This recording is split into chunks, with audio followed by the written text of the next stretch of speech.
रामचंद्र शुक्ल, जन्म 1884 और मृत्यु 1941। रामचंद्र शुक्ल का जन्म उत्तर प्रदेश के बस्ती जिले के आगोना गांव में हुआ था।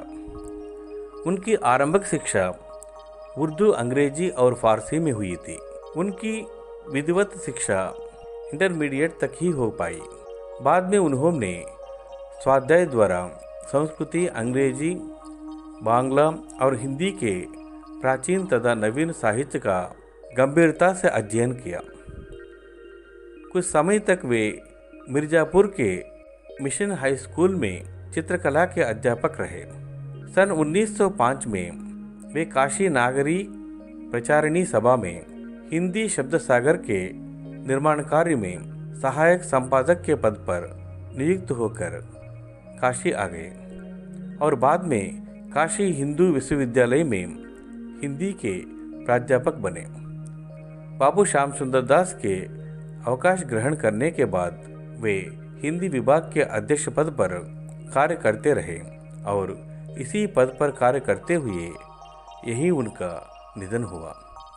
आचार्य रामचंद्र शुक्ल हिंदी के उच्च कोटि के आलोचक, इतिहासकार और साहित्य चिंतक हैं। विज्ञान, दर्शन, इतिहास, भाषा विज्ञान, साहित्य और साहित्य के विविध पक्षों से संबंधित लेखों, पुस्तकों के मौलिक लेखन, संपादन और अनुवादों के बीच से उनका जो ज्ञान संपन्न व्यापक व्यक्तित्व उभरता है वो बेजोड़ है। उन्होंने भारतीय साहित्य की नई अवधारणा प्रस्तुत की और हिंदी आलोचना का नया स्वरूप विकसित किया है।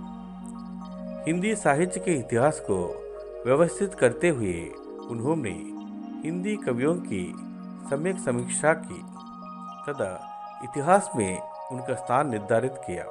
आलोचनात्मक लेखन के अलावा उन्होंने भाव और मनोविकार संबंधी उच्च कोटि के निबंधों की भी रचना की।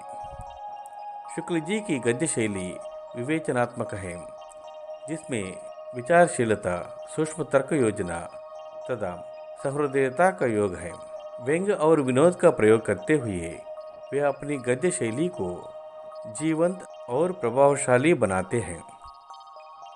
उनके लेखन में विचारों की दृढ़ता, निर्भीकता और आत्मविश्वास की एकता मिलती है। उनका शब्द चयन और शब्द संयोजन व्यापक है, जिसमें तत्सम शब्दों से लेकर प्रचलित उर्दू शब्दों तक का प्रयोग दिखाई देता है। अत्यंत सारगर्भित, विचार प्रधान, स्तोत्रात्मक वाक्य रचना उनकी गद्य शैली की एक बड़ी विशेषता है। आचार्य शुक्ल की कीर्ति का अक्षय स्रोत उनके द्वारा लिखित हिंदी साहित्य का इतिहास है। इसे उन्होंने पहले हिंदी शब्द सागर की भूमिका के रूप में लिखा था, जो बाद में परिष्कृत और संशोधित रूप में पुस्तकाकार प्रकाशित हुआ।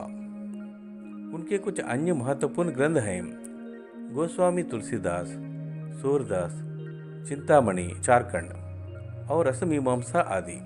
इसके अलावा उन्होंने जायसी ग्रंथावली एवं ब्रह्मगीत सार का संपादन किया तथा उनकी लंबी भूमिका लिखी। धन्यवाद।